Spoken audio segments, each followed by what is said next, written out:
parents to do is hold their babies skin to skin. This may sound like it's sort of very primitive, and it is. The practice of skin to skin actually developed about 30-something years ago in Bogota, Colombia. There were a lot of sick preemies, not enough NICU beds. The doctors, out of desperation, just started putting babies on their mom's chest, wrapping a cummerbund around them, and saying, go do the best you can.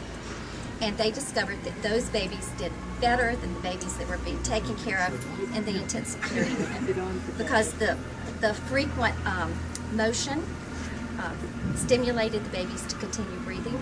Premature babies frequently forget that they're supposed to breathe, so the continuous stimulation helped them remember to breathe.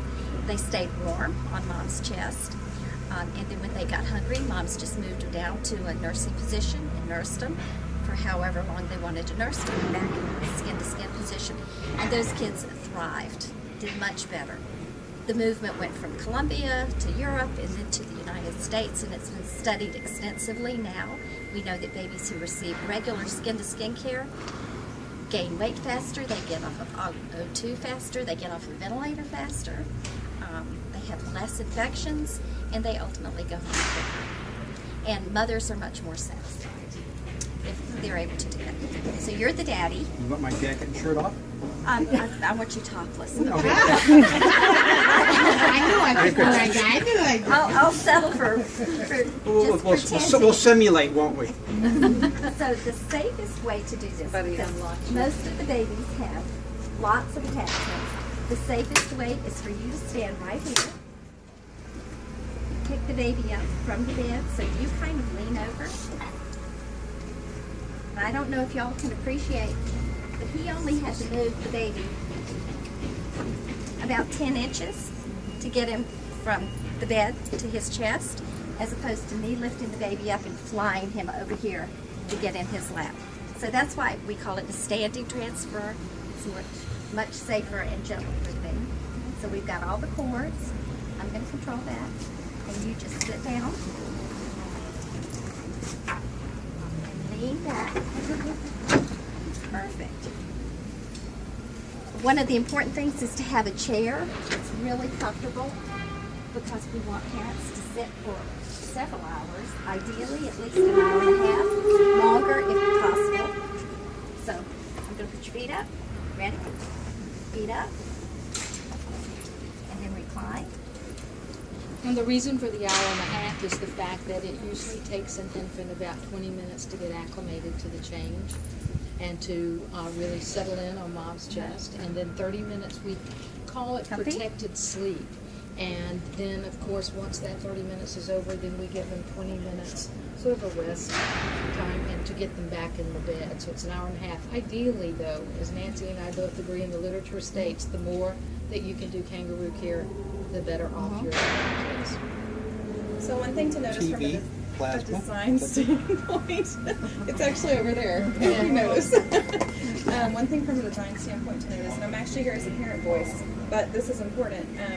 You notice how close the chair is to the isolette. When we did the design competition, we actually had several submissions that had the chair across the room from the isolette. It's not a good place for it. Your mom's either going to try to move it over here to where she can be beside her baby. She's just had major surgery, and that's not smart for her to be doing. But if I am unable to kangaroo care for whatever reason, if the baby's not well enough yet, in a position that you can take them out of the isolette and do kangaroo care, I'm still going to want to sit beside the baby and have hands on and have eyes on. So just having that chair in relation, having a space for the chair to be next to the bed is very, very important from the parent's perspective. It also, and the bathroom, that door where our lovely couple is standing is actually the bathroom door. And so you want to make sure to have, especially, this is again the parent space.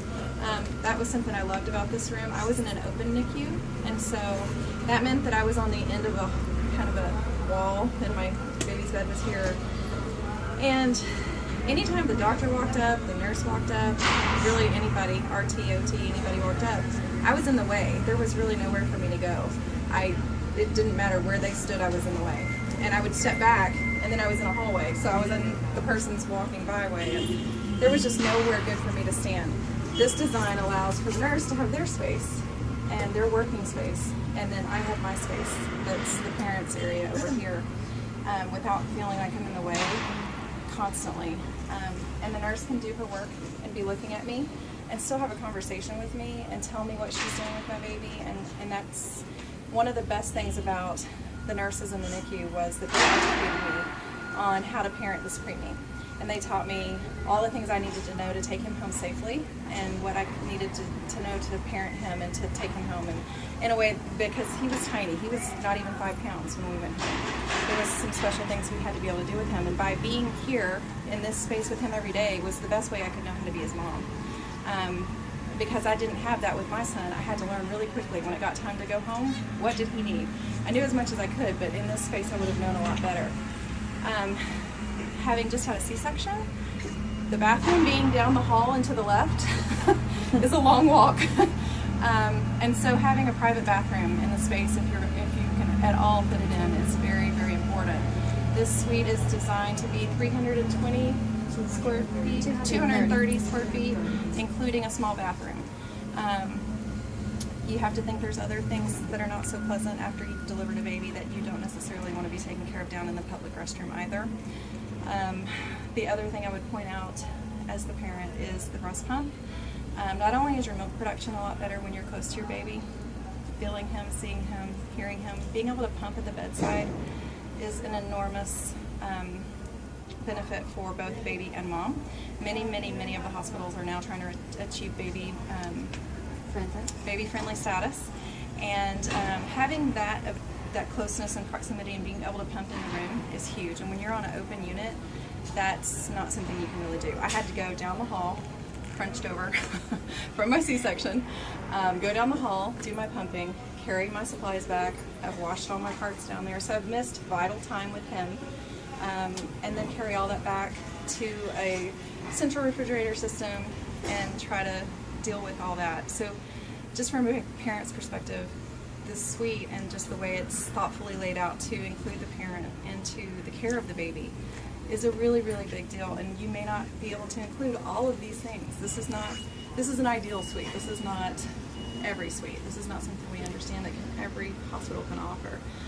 One other thing that I loved was they have an in-suite refrigerator. So my milk alone is stored